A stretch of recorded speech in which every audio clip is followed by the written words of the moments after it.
मैं हूं उबैद कुरैशी। आप देख रहे हैं खबरनामा टीवी।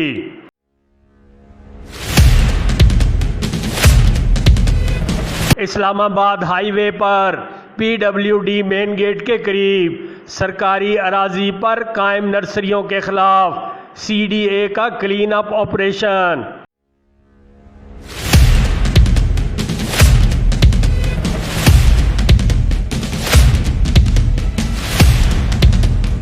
दीगर नर्सरियों को वार्निंग दे दी गई।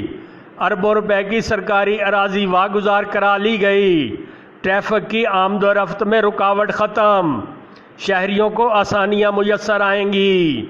आवाम की जानिब से सीडीए के इकदाम को सराहा गया।